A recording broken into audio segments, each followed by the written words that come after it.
Melinda French Gates, the ex-wife of Microsoft founder Bill Gates, says that her former husband is going to have to answer for the allegations made against him in the Epstein files. Bill Gates' name shows up multiple times in the most recent batch of documents released by the DOJ. In one email, Epstein appears to accuse Bill of needing medication to treat a sexually transmitted disease. Epstein suggests Bill actually wanted to give the medication to his wife without her knowing. It's absolutely disgusting. Here was Melinda talking about the allegations. For me, it's personally hard whenever those details come up, right? Because brings back memories of some very, very painful times in my marriage, but I have moved on from that. I purposely pushed it away and I moved on. I'm in a really unexpected, beautiful place in my life. So whatever questions remain there of what I can't even begin to know all of it, those questions are for those people and for even my ex-husband. They need to answer to those things, not me. Bill and Melinda were married in 1994 and they divorced in 2021. 3 years after the divorce, Melinda left her role as co-chair of the Bill and Melinda Gates Foundation. A spokesperson for Bill Gates calls the recent claims made about him, quote, absolutely absurd and completely false. A statement shared with The Hill says, quote, the only thing these documents demonstrate is Epstein's frustration that he did not have an ongoing relationship with Gates, and the lengths he would go to entrap and defame.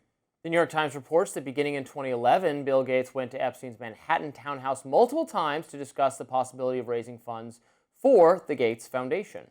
And since Epstein's death in 2019, Bill has repeatedly expressed regret over his decision to associate with Epstein, but maintains that the two did not have a real business relationship or a friendship.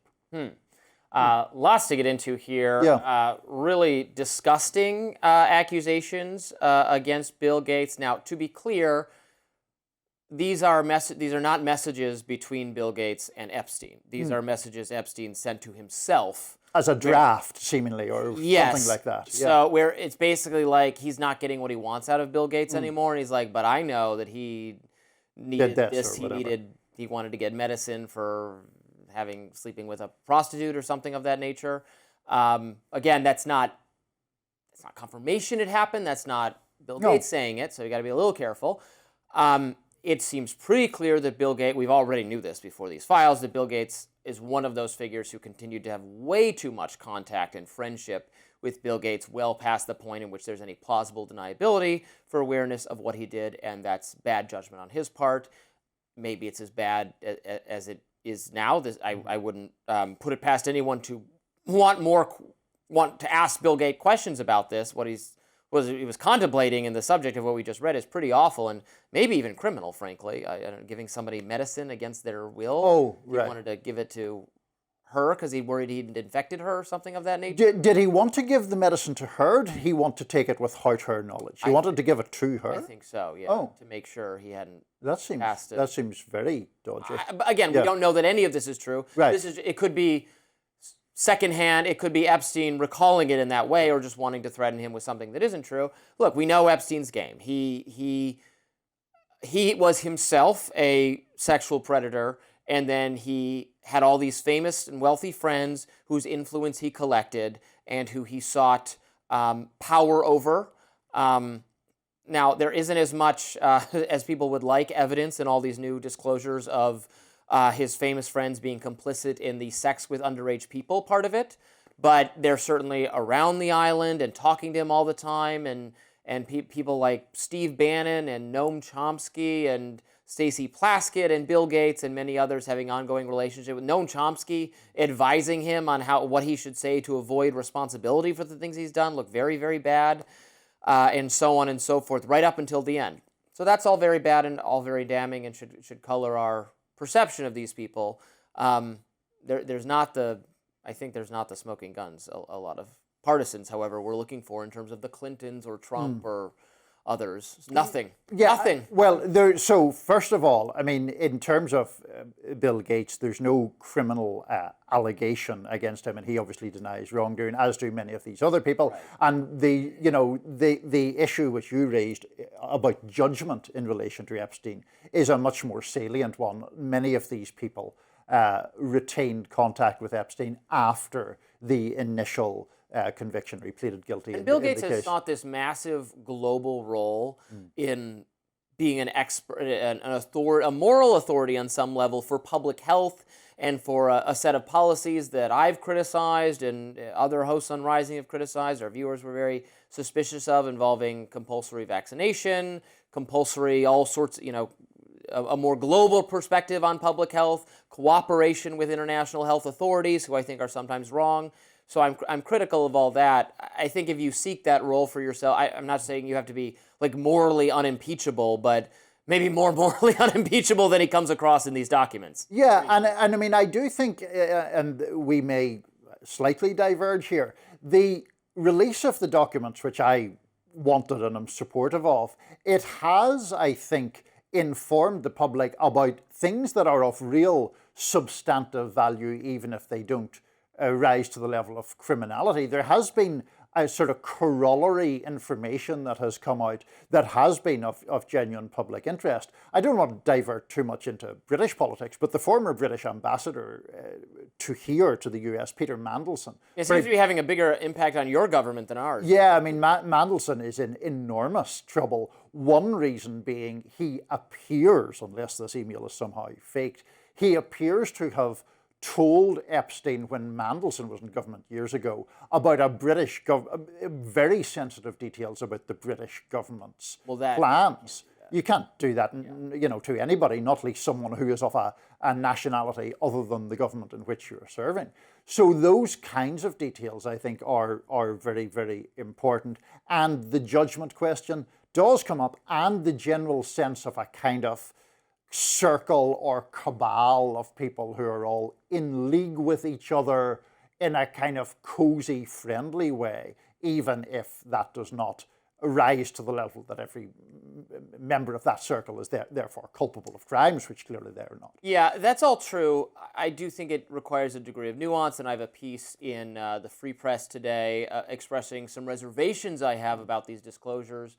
I'll probably cobble together a radar on this tomorrow. I certainly think we've learned noteworthy things, and I supported the release of the files because this is an exceptional case of high public interest and a correct perception that the law enforcement aspect of this was mishandled and that there are things we don't know and the public needs to know. So I get it. That said, I mean, there's a reason they don't usually just release investigative files. I mean, releasing the emails themselves is one thing, so we can read them all and decide for ourselves. But they're releasing, they're releasing photos where they put, black boxes over people's. Well, you can make that look more suggestive than it is. I saw everyone going nuts on this longtime friend of Bill Gates, there's a photo of him and these three children. He's got his hands on one of the underage people's legs, and it's all black boxes. It's his own kids.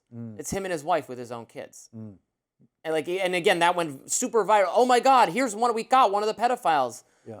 Like, you have no idea what you're talking about. And then and I saw again the idea trending that Jeffrey Epstein introduced Melania and Trump to each other, and they said, oh, it's confirmed, it's in the Epstein files. Well, no, there's an investigative record where someone told an investigator that.